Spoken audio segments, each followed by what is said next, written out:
maalin dhaweyto haweeney baa isoo wacday in badan bay telefoonka igu soo celcelisay anna mashquul baan ahaa xafiiskaygaan joogay qiso markii dambaan la hadlay طبعا qofka iyo magaciisa iyo ma sheegayno annagoo ilaalinayna maaragtay wax badan laakiin qisadu waa qiso xanuun badan waxaan idinku sheegayna waxa weeye waxaan u baahannahay inaan ka taxadarno haweeneydaas waan wada hadalnay telefoonkii bay ula hadashay waxay tiri iyadoo ooyeysa oo xitaa aan hadli karin oo hadalkeeda aan fahmi laahay oo hinta ay ooyeysa darteed yaa waxay ii sheegtay arrin aan aad uga naxay runtii oo shoog igu riday waxay igu tidhi maanta wiil aan dhalay oo 13 jir ah yaa wuxuu ii sheegay inay niman ciyaal suuqiin ah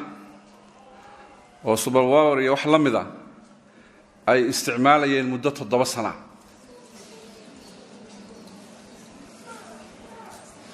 7 years ma noolaba wiilku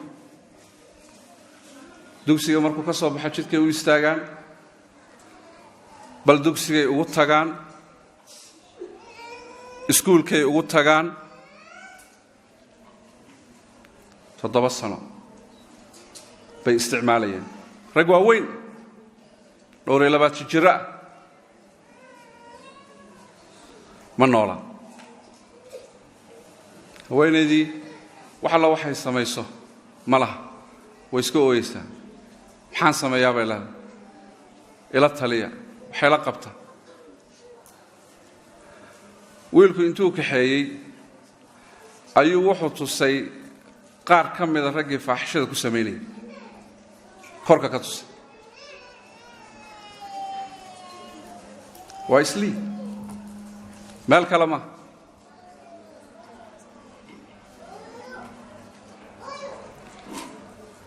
اللهم استعان gabadhii haweeneydii ama hooyadii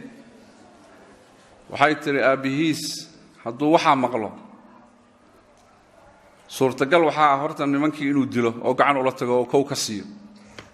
diliba dhiig inuu daadiyo shakiga ma jiro inuu dili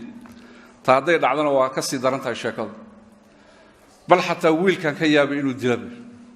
uu yiraahdo khalaas kan faa'iido ma laha uma sheegi karto odayga way ka baqaysaa waxay kaloo ku leedahay nimanka hadda taqaanaan dhimal askar baa loo dhibay wala xiri baan ku yiri tad askaraho ciidanaha muslimiina jirey ayaga tii loo sheego nimanka waxa sameynaya umada laga qabto hal xiro maya haday taas dhacdana qadiyadii waa la ogaan waa nuceeboobi wiilkayga mustaqbalkiisa iyo qoys ahaan oo dhanba ceeb baa nagu dhacay taana mar rabo inaan sameeyo يعني مجتمع دبك هيستا بان ربا inaan idin sheego yani mujtamaceena dibka haysta dib yar ma aha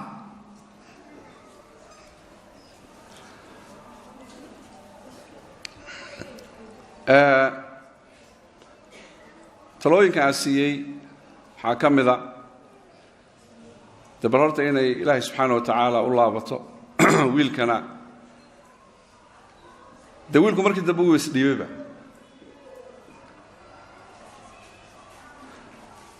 caruurtan hadda iskuulada iyo dugsiyada aan geysanayno ma ka warhayna xaalkooda